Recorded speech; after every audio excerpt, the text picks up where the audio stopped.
Good evening, everyone. Thank you for joining us here tonight for this historic day at Purdue University.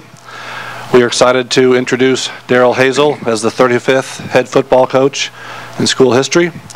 At this time, I'll turn over the proceedings to Purdue Acting President Tim Sands. Dr. Sands. Thank you. We were looking for a leader for our football program whose own values are aligned with those of the institution, and we found it in Coach Hazell. He understands the importance of graduating every year about 24 young men who are prepared to be tomorrow's leaders.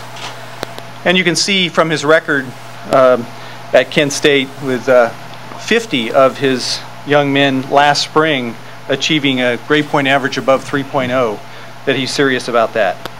He understands that our student athletes as individuals and as a team represent in a very visible way on the field, in the classroom, and in the community the character of a Purdue Boilermaker.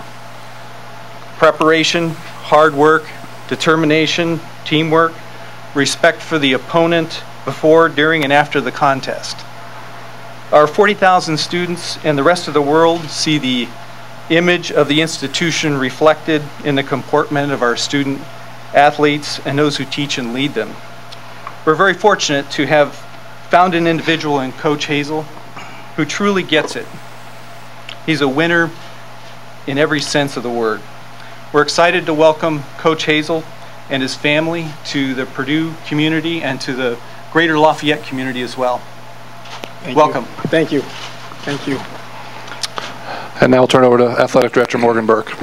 Well, this has been a whirlwind for Darrell, and it's been a whirlwind for me. Most of you were tracking the planes, I think, as they were going through the sky. But I want to start off with some thank yous myself. I had, in this national search where I think we scoured the landscape to find the very best possible fit for Purdue, I got tremendous support from Tim and our Board of Trustees who were available when you needed them to make sure that you had consultation and authorization to move forward. We had 3 football experts who worked pro bono. You don't get much of that anymore, but they worked pro bono. Ryan Grigson, who's the general manager of the Colts, who's an offensive lineman for Purdue. Rick Smith, who is a cornerback, who's the general manager of the Houston Texans. And even though they're in the same division, they do get along. They were great. And then Bill Polian, who's been a long-time friend and a senior executive for the Colts for a long, long time. And then I want to thank our team. I have my sport administration team, Calvin Williams, Nancy Cross, Tom Ryder. We had some people in the background, Barb Kapp and Glenn Tompkins, Tony Benton, who's our legal counsel, who were kind of putting things together. And it was really fun to be out in front, but knowing you had a good team behind you. When I visited with Darrell, I told him a little bit about the first meeting I had with President Daniels, who will be coming in January to take over as the 12th president of Purdue. And I said, Darrell, our new boss has got 3 things that are really important to him. Number 1, be self-supporting. Number 2, make sure that they are true students as well as athletes, and that they come out of Purdue with a degree where they can be difference makers in life. And number 3, make sure the character of the kids reflects well on the institution. And he said if those 3 conditions are met, you're self-supporting, they're student athletes, and the character that you're developing these young people, I like to win. And I thought that was an interesting message. And I put on to Darrell 4 additional values that are key to us in this enterprise. 1 is absolute integrity. We play by the rules. We don't bump up against the curb. 2 is work ethic. The job's done when the results are accomplished. We work like the statue on the hill. That's just who we are. We bring our lunch pail every day to work, and that's what we get done. And then we're a team. We pull together. It's not just football, basketball. It's all 18 varsity sports pull for one or another. And the last value is one we added recently. It's called lifeguard. And he looked at me a little whimsically and said, what does a lifeguard have to do with this? And I said, lifeguard is somebody who makes sure that everybody who comes into his or her territory or space leaves in as good a position, if not better. And that's our job, that we take young men in this particular sport, and our job is to turn them into leaders. Finally, I asked him a little bit about the style of play. And he made an interesting comment. He said, you know, it doesn't make any difference exactly what style of play I would like to use. First thing you got to do is come in and evaluate your talent and say what are we going to make our niche, where are we going to make our mark. And he said that you know, at Purdue, you've been, as best he could tell with the little bit of research he was able to conduct, you've been built for speed. That's who you are. That's the roster that's been built.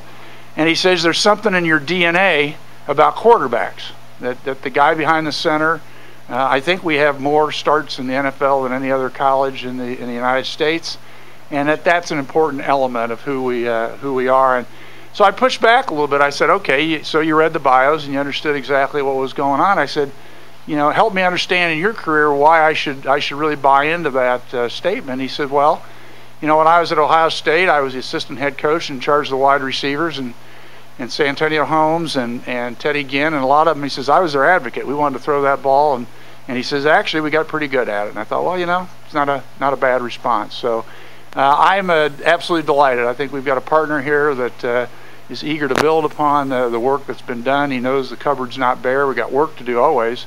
And while the seniors and the team are focusing on Dallas, he'll turn his attention to 2013. And without further ado, since if you've seen any pictures of the coach, he's big on baseball caps. So let's get it right. Yeah, you got to get it form fitted. There you go. I'm going to take it off. Thank you so much. I'm going to start with a statement. Only from the alliance of people working with and through each other are great things born. And it's going to take all of us in the Purdue family to win a Big Ten championship as well as a Rose Bowl championship. And that's what it's all about. But we're going to do it the right way. I want to give some thanks to also some of the committee, Nancy and Calvin and Tom. There's Tom back here, and my good friend Morgan, who we text nonstop.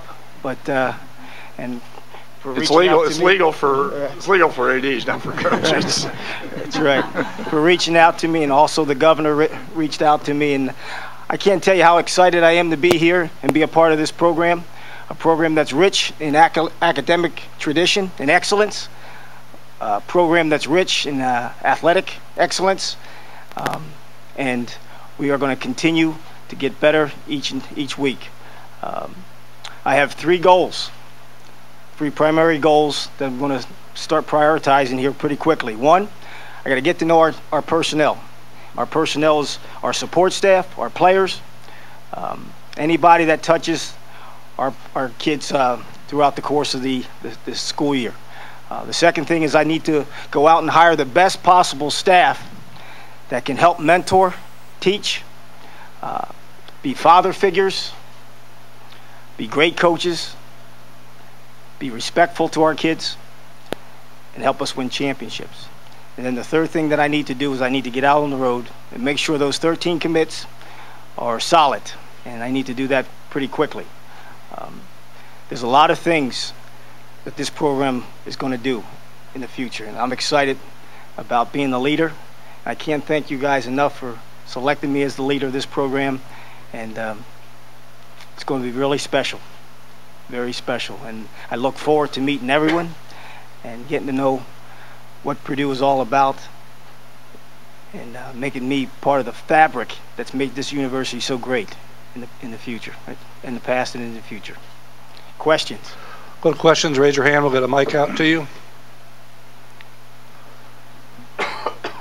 This question's for Darrell. Mike Clef, WLFI TV in West Lafayette. Welcome to Purdue, Darrell. Thank you. Point blank, why'd you take the job? Well, again, it's academic excellence. That's where it starts. But a chance to be very special. I mean, here's a program right now that's in the middle of the pack, but I want to be at the top of the pack pretty quickly. And I think we have an opportunity. It's kind of unique. When I took the Kent State job, people looked at me like I was crazy. They said, they haven't won there in 40 years. Why would you take that job coming from Ohio State? I bit my lip, and we went to work. And that's what we're going to do here. And we're going to win championships here.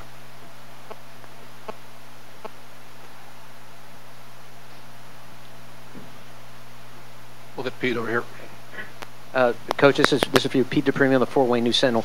Can you talk a little bit about the once you get the personnel in place, the offensive and defensive styles you're looking for?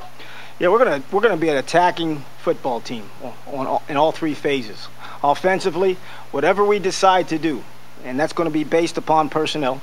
We're going to go after people, and I just had an opportunity to meet the team at training table, and we got some great-looking kids with wide eyes, and they're very receptive to whatever it takes to be successful.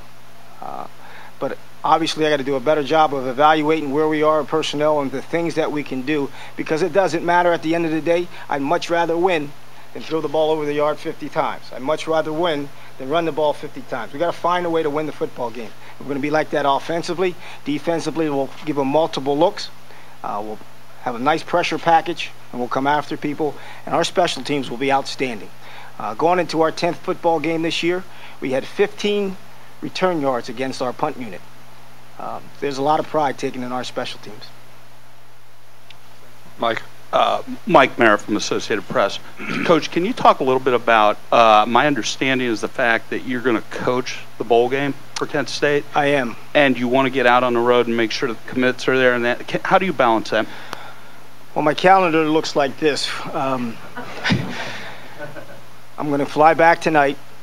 I will spend the next 2 days at Kent preparing practice. We'll practice on Friday and Saturday. I'm going to hop in the car, drive back over here Saturday, spend Sunday, Monday through Thursday talking to the previous staff, interviewing the previous staff. During the daytime, at nights, I'm going to go visit recruits. Then I'm going to go back out for our practice. We're in finals next week, as you are, correct? Mm-hmm. Right. And then we'll have a 4-day practice right before Christmas break. We'll take a few days off. I'm going to come back out here with the family. We're going to look at some houses on the 21st and 22nd. Take a day off for Christmas, and then go back out there, and we're going to fly out to Mobile on January the 2nd. And then I'll be here permanently January 7th.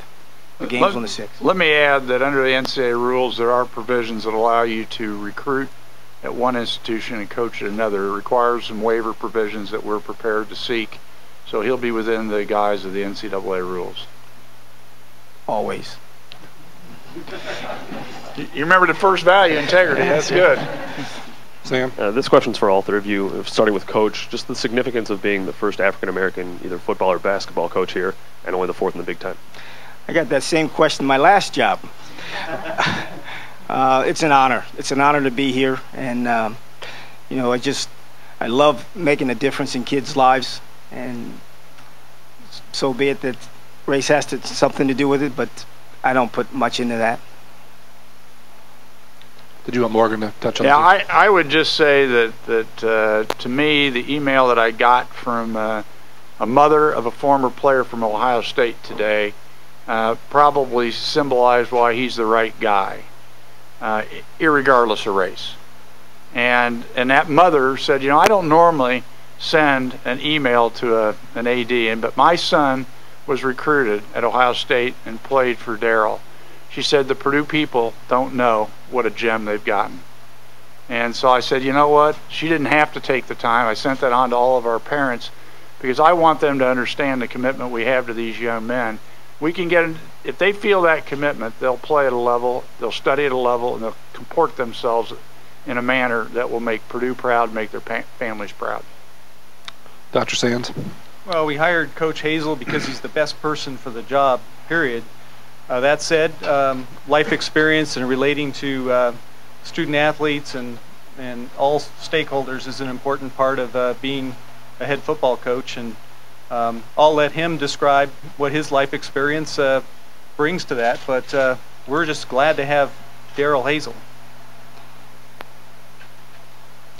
Let's go back to Mike here, and then we'll get Mike over. Or I'm sorry, Stacy. Go ahead. Am I going now? Yep. Coach, Stacy Clarity with Gold and Black.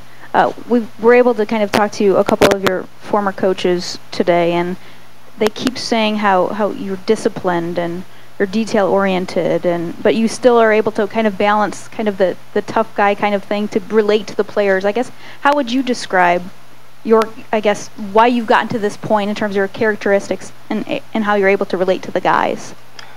I think there's a criteria you set with your guys, and I think you have to be demanding, and you have to hit all your checkpoints in order to be successful.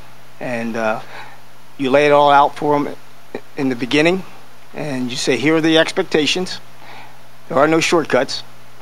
And then as they hit those checkpoints, you're able to pat them on the back and embrace those guys. But there's a certain level of expectation that everybody in the organization must meet. And that really goes back to my whole philosophy as a program, is that every person in the organization, the A players must get A's. And if you're an A player, you have to get an A. If you're a B player, you have to get a B. No one in the organization underachieves. If you can do that, you're going to be pretty successful. For Coach Hazell, just how quickly do you want to get your staff assembled, and kind of what is your timeline for that? The most important thing is I get it right. So however long it takes, these guys touch these guys' lives every single day. And the most important thing is for me to take time, make sure we're getting the exact person that we need, and mesh this all together. I mean, there's 9 guys, 10 guys in the room. Knowing these idiosyncrasies at 10 o'clock at night, all those things are important. And their work ethic, and making sure that our kids get the right guy around them. That's the most important thing. So I don't really have a timeline.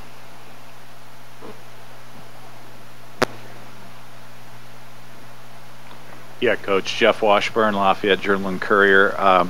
In talking to a variety of fans today, Purdue fans of all ages, there's kind of an excitement, and part of that excitement comes from, you know, the fact that your team got on the radar screen quite a bit this year with, you know, some TV.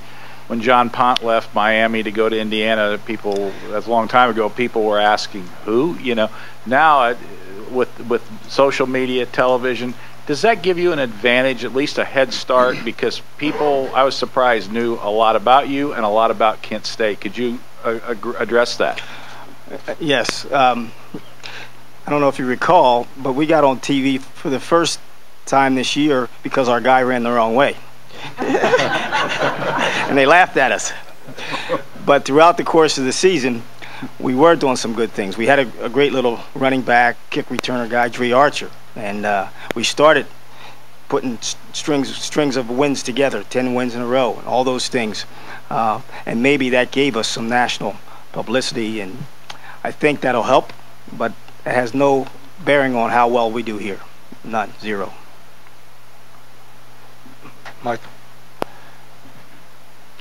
Coach, obviously Morgan Burke and President Sands here have shown some commitment, a commitment to you. Can you talk a little bit about the commitment that they've made to the assistant staff, maybe any kind of upgrades or anything like that? And Morgan, you know, if you want to chime in on that, it's fine too. He's got all the money he needs to go out and hire the best staff he needs. I concur with that. Back up to Mike Cleff. This question is for Morgan Burke, Mike Cleff, WLFI. Morgan, just the very, very, very first time you met Darrell, your very, very first impression of him. I thought he was going to be taller. No, I'm just kidding. Actually, there's a calmness about him. You can feel the intensity, but there's a calmness in his eyes. That's what I noticed when we were, you know, he was sitting in a conference room in the Akron-Canton airport, and got Calvin and Nancy and Ryder and myself, so there's 4 people kind of zeroing in on you, and great eye contact, and you were connecting with, he was connecting with you. He wasn't talking above you or just kind of all over the place. There was a calmness, but you could see the eyes were, I mean, the focus was kind of very intense. I thought, you know, if you're late in a game and those kids look over the sideline, that's probably the face I'd want to see. Somebody who gives you that sense of confidence that, hey, we've been in these problems before, we can get out of here. Back to Mike. Kind of a 2-part question for Coach Hazell and Morgan. First of all, what has Jim Tressel meant to you in your career? And for Morgan, did you talk to Jim Tressel about Darrell, and kind of what was the feedback? Coach Tress and I talked last night probably 3 different times. You talk about calmness. He's a guy that always has a way of putting things to make you at ease, and he did that for me yesterday when we were going through all this decision making. And But he was a guy that kept calling me back and say, what do you need? What else do you need to hear? But he's been an unbelievable guiding light for me for the last 7 years. He really has. And the answer is yes, I did. I had a considerable discussion on 2 occasions with Jim. The football gang of 3, as I called them, were unbelievably helpful. They could run references. They could get through to people. I mean, if Ryan Grigson or Bill Pulley or Rick Smith are on your speed dial, you're going to pick up that phone. And when these searches start moving and you want to connect dots, the ability to acquire information as quickly as you can and get accurate information is important. So I spent quite a bit, and I've known Jim Tressel for a long time, and admire him for the many great things that he's done in his career. And he knows Purdue. He told me he didn't like coming here a couple times. Came out with a bad outcome, but he just said this is the perfect spot for Darrell.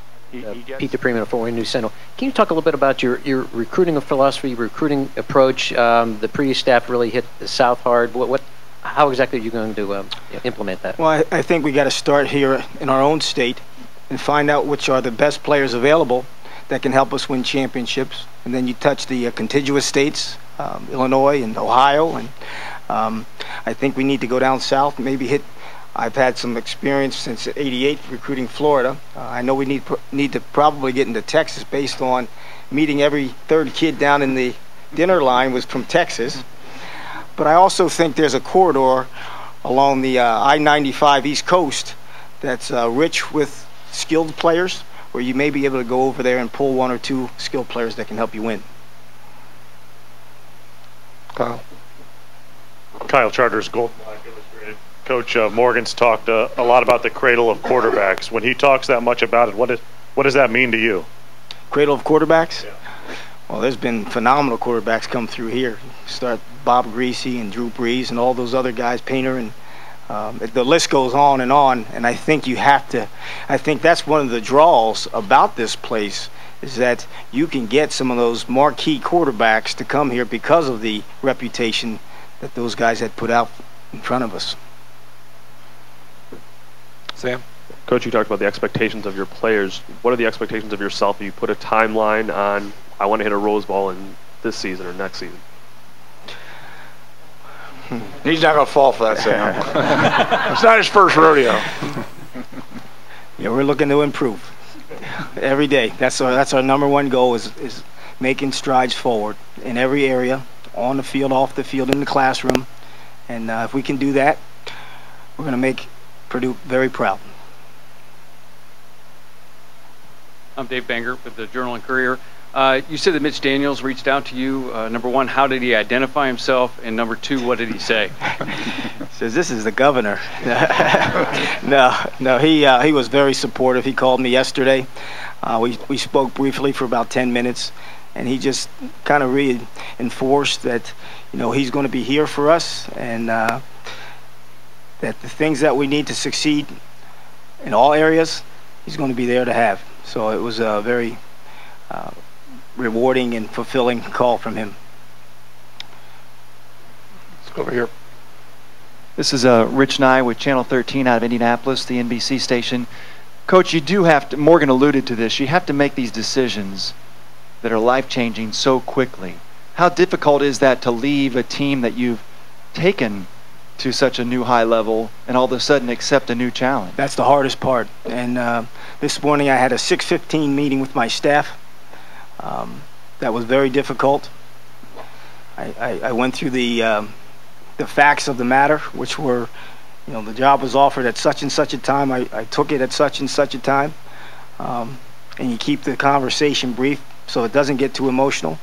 I walked out of that meeting and went to the team meeting at 6:30 this morning, and had to tell the team. Now, there was lots of rumors out there, so that eased it a little bit, but it really didn't. And I just went through it and said, hey, this is what happened. I love you, and I walked out. And it's hard.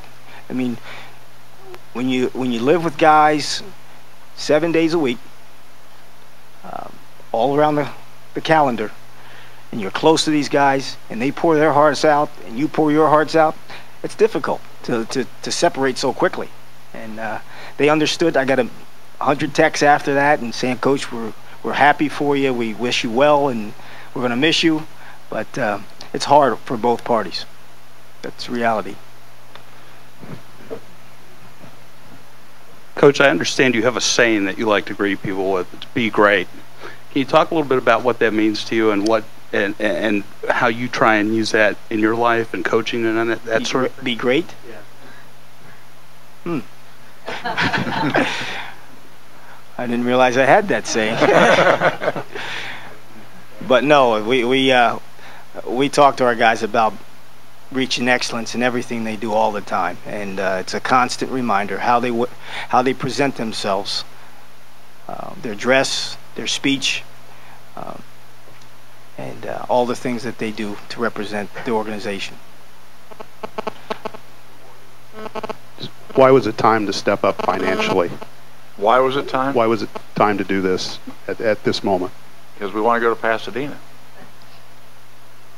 I mean, you know, we know we needed to invest. We did the benchmarking. We knew what we had to do to put the human resources in place. We feel like the last 4, 5, 6 years we've worked hard to restore the physical base of our assets, and we realize that we're at a point in time now where we've kind of hit a little bit of a ceiling. We haven't been as consistent. You know, this is a team that took the 2 only undefeated teams in the country, got beat in the last 47 seconds in Columbus, and had a kind of a good field goal for Notre Dame. So this is a team that could have very easily been 8-4, but it was also a team at home that struggled and didn't play as well. So we got to break out of that orbit. And it was at that point in time I said, we've got to really make sure that the same investment we put in the physical assets, we put in the human assets. We presented the plan to Tim and to the other members of the board and said, you know, if we want to really activate this place and get Ross Aid the way that it's been in the past, we've got to raise the level of our commitment to the program. So it was a lengthy dialogue. I wouldn't say it was just me, but I think my job is to be a catalyst. And I think we reached that conclusion. I think we've done it. Got the right guy in the captain's chair. Now we got to get him some lieutenants, and let's get on with it. I'd like to ask Dr. Sands similar question. When Morgan came to you and said, "This is what we want to do," why were you so receptive, and why was the board finally receptive to doing this? Well, I think it gets back to some of the comments that Mitch Daniels made, which I think reflect all of our perspectives, that we really want to see a higher integrity program, and we wanted to focus on the student, part of the student athlete, to make sure that is not forgotten, that these are our students, and we want it to be self-supporting. And if you really look at the self-supporting part of it, which our program is, our intercollegiate athletics are self-supporting. Matter of fact, they give back to the academic side as well. And when you look at the long term, and you look at the fact that we're talking about 580 student athletes who are future leaders, take that big picture, then it all makes sense. I agree that if you look at it superficially, it seems like things in intercollegiate athletics have kind of gotten out of whack. But if you look at it, at what the output is and the impact on the institution, it's worth it. So you got to go all the way. You can't just say you're going to do it part way. And I think we all reached that consensus simultaneously that we really do have to make the investment. We want to make the investment, and the beneficiaries are all of Purdue's stakeholders ultimately, especially our student athletes, including those that aren't on the football team. I mean, we know that 95% of our revenue comes from 2 revenue streams. So, I mean, it supports the opportunities for 580 young men and women. And I think the point is we're doubling down, Mike. We're not going to sit here and be status quo. And we've made that decision that we're going to move it into a new orbit, and that's kind of what Purdue does. We're going to shoot the rockets and get going.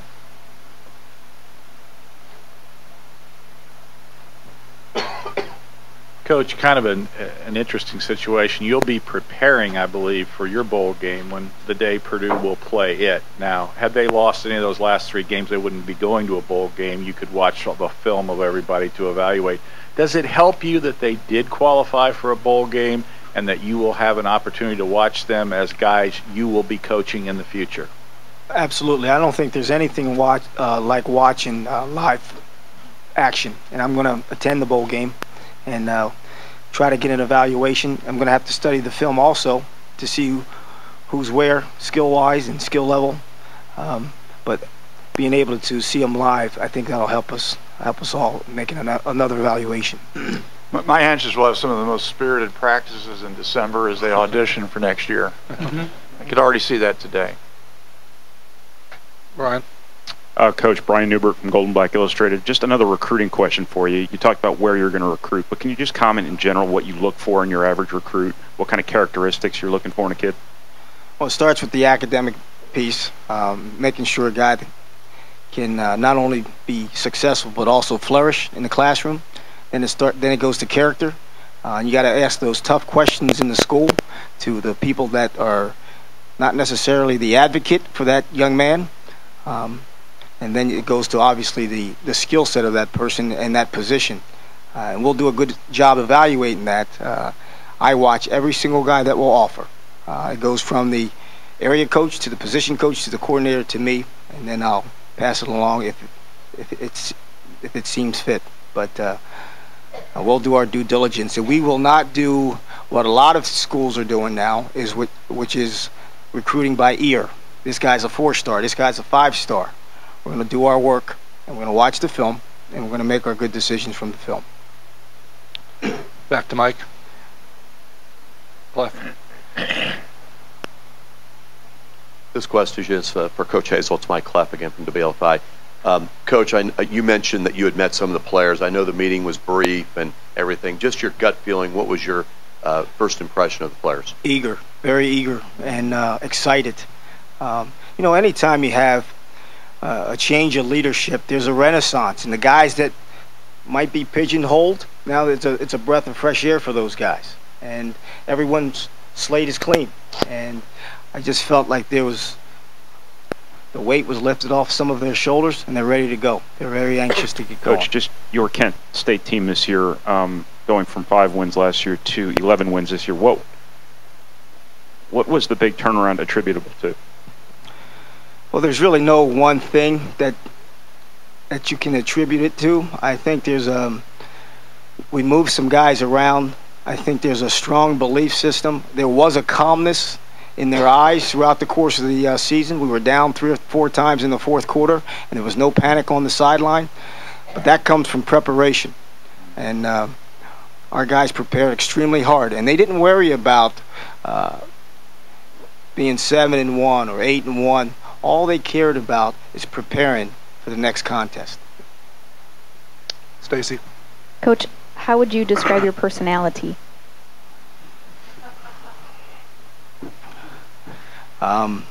That's hard.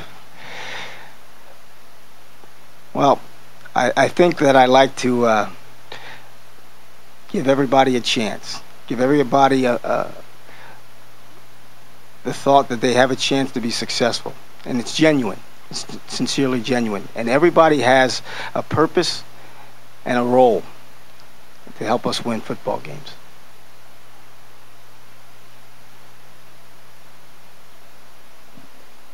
I'm Alan Carpick from goldenblack.com. All coaches are, you have to start by playing, and you were a receiver. Were you a slot receiver? Were you fast? Tell us about your playing days and what impact that had on your coaching style and philosophy. Well, that was 30 years ago. I played at Muskingum University, and we didn't have a slot receiver back then. We had 2 wide guys. And I was where the quarterback needed him to be.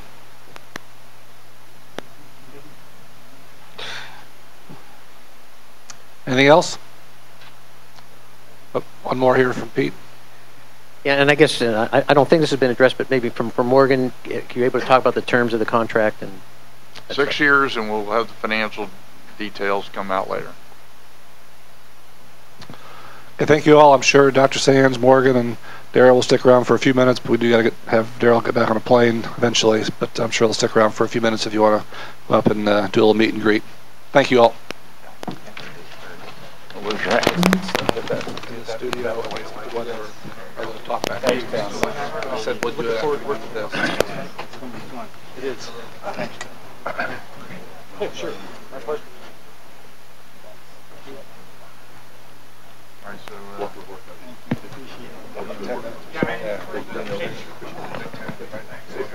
thank you.